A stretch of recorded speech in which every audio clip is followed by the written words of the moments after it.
So ayan guys, another day, another parts. May gagawin ulit tayo dito sa ating project kay Scarlett, ang ating ADB 160. Ilo-lower natin tong front shock niya guys. Ayan. Kasi nai-lower din natin yung likod. Nagpalit tayo ng shock. Ayan, 320mm. So kailangan natin i-lower yung harapan. Kasi tumaas yung kanyang harap. Nung nag-lower tayo ng likod. So kailangan natin ibaba siya kahit konti. Ito guys yung in-order natin sa Shopee. Front shock ng ADB 160. Kulay black naman siya. Ayan. Kasi yung stock na front shock ng ADB is kulay silver, tsaka hindi natin siya gagalawin. Ito lang i-lower natin, i-magic lower natin. So pares lang naman sila. Kaiba lang sila sa kulay. Kasi silver yung nasa stock. Ayan. So ito yung lower natin.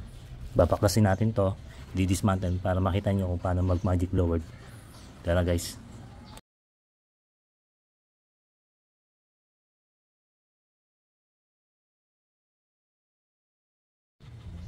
Ayan, nabaklasan natin. So pakita ko sa inyo. Ito yung nasa loob ng inner tube. Then ito yung pinaka spring nya. Pinaka parang spacer o supporter, parang ganun.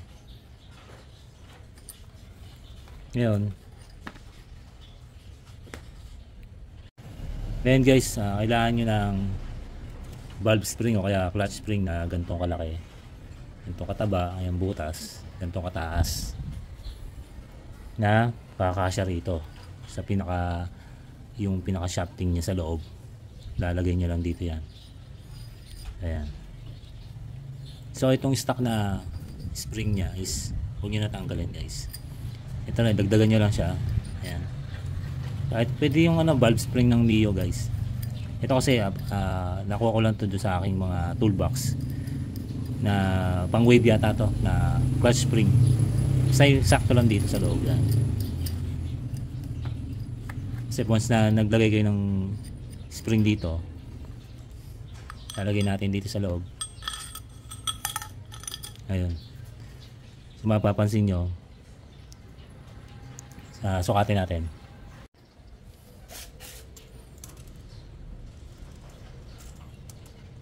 Mga ayan guys, mga 3.5 o parang ganun, kulang 3.5 inches, mga kulang 9mm yan. Pag mayroon na siyang spring. Ngayon kung tatanggalin natin to,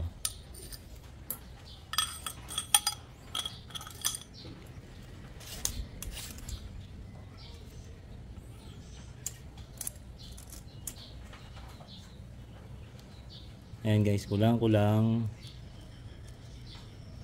kita nyo ba, mga 4.7 something inch, tapos mga 125 cm, 125mm yan, or 12.5mm, parang ganun. So yun, ito yung pinaka stock nya. Ayan. So kung maglalagay tayo ng spring dito, ayan, kung gaano kalaki yung nilagay yung spring, yun yung mababawas yung magiging lower nya. Ayan. Ayan. Mas umiksay guys, di ba? So yun lang paglalagay ng spring at so ganun lang yung pag magic lower guys. Maglagay lang kayo ng valve spring o kaya clutch spring, nakakasya rito. Then ilagay nyo na sa shock.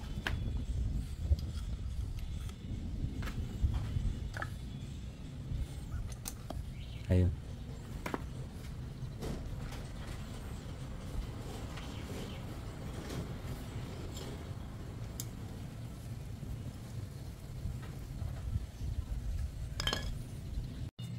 So makikita nyo guys, meron na nakausling ano, yung spring nya.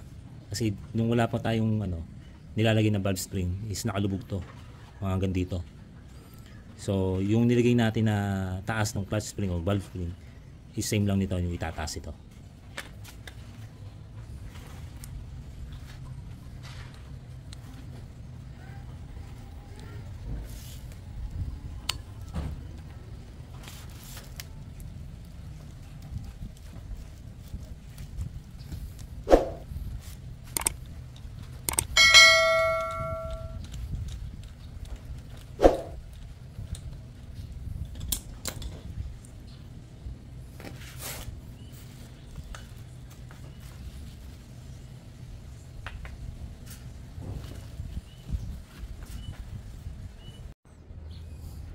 Ito guys yung ating de-lowered.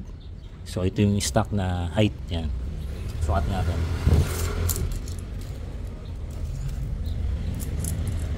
Ayan, 7.5 inch, mga 19 mm. So dito isa de-lowered natin is mga 5.25 yan. Mga 13 mm yan. 13 mm. So ang naalis is 7.5. Ayan yung na-lowered guys, mga 2 inches. So wala na yung na-lowered nya.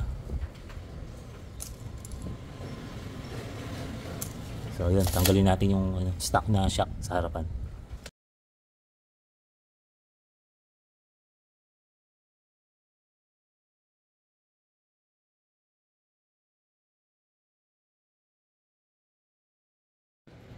So ayan guys, tanggalan natin yung shock sa harapan.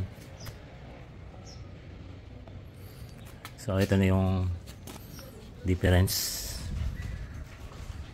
Magkasing height lang silang dalawa, yung hindi pa natin nalo-lowered. Tapos ito yung na-lowered na natin. Ayan.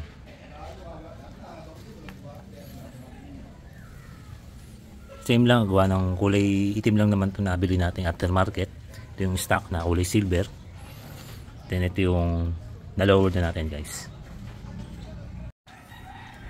Ayan, tapos na po yung pag-lowered natin. Parehas sa parehas guys.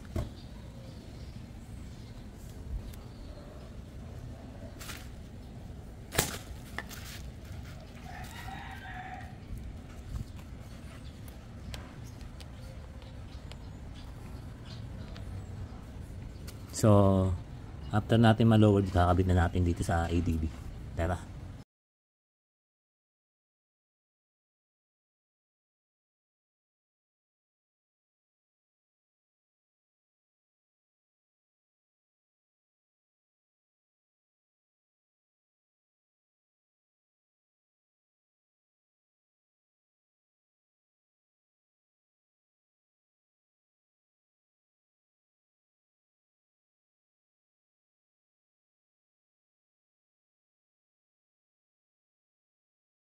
So ayan, na-lowered na natin.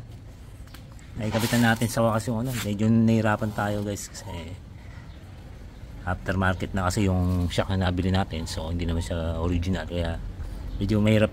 Binuka pa natin to eh. Tama tuloy. Ayan.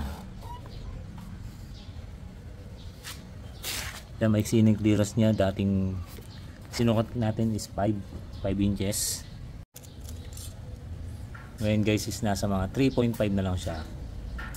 Ayan. Dating 5 inches yung haba, ngayon 3.5 na lang. So nabawasan siya ng 1.5 inch. So ayan, tingnan natin pagka nakalapat na. So ito na guys, yung final result ng ginawa nating lowered sa front shock. Ayan.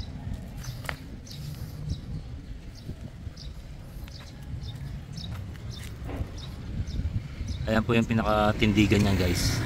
Mapapasin nyo diretso na talaga yung center stand nya. Ayan. So bumagay naman yung pag-lower natin sa harapan, dito sa shock sa likod. Medyo nakasubsub na siya guys. Ayan, medyo mapapansin nyo medyo nakayuko na yung unahan niya.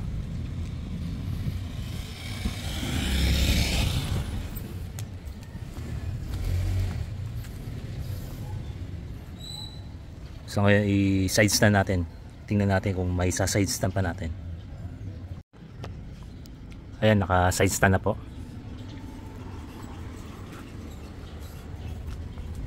Nakagilid lang naman siya na konti.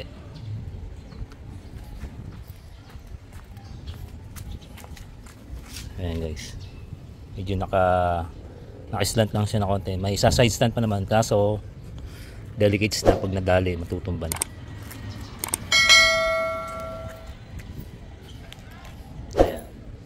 Ganyan po ang tindigan.